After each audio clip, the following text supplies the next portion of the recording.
अस्सलाम वालेकुम नाजरीन। कराची में मौसम खुश्क और रात सर्द रहने के इम्कान। शहर कायद का दर्जे हरारत मज़ीद गिरेगा। शहरी सर्द मौसम के लिए तैयार रहें। शहर कायद में गुज़िश्ता रोज़ से सर्दी ने भरपूर रंग दिखाया, मगर कराची में ठंडी ठार हवाओं ने मौसम सर्द कर दिया। जी हाँ नाज़रीन, मौसमियाती तज्ज़ियाकार की जानिब से बताया गया है कि आज से 16 जनवरी के दौरान शहर में कोल्ड व्यू की शिद्दत ज़ायद रहेगी।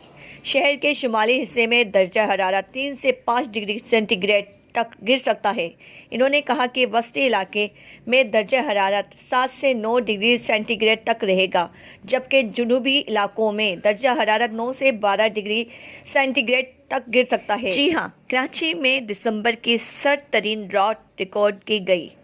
कराची में ठंडी ठार हवाओं में मौसम सर्द कर दिया गया। जी हाँ नाज़रीन, कराची में गुज़श्ता रवा रात रवा माह की सर्द तरीन रात रिकॉर्ड की गई। मौसमियाती तज्ज़ियाकार के मुताबिक गुज़श्ता रात से कराची कोल्ड व्यू की लपेट में रहेगा। आज शाम से शहर में चलने वाली गिर्द आलूद हवाओं की शिद्दत में कमी आ सकती है। मौसमियाती तज्ज़ियाकार का कहना है कि सरजानी टाउन में गुज़िश्ता रात दर्जा हरारत 6.5 डिग्री सेंटीग्रेड रिकॉर्ड किया गया। महकमा मौसमियात ने अहले कराची को सर्द मौसम के लिए तैयार रहने की हिदायत की है। हवाओं की भी रफ्तार में इजाफा मुतवक्को है।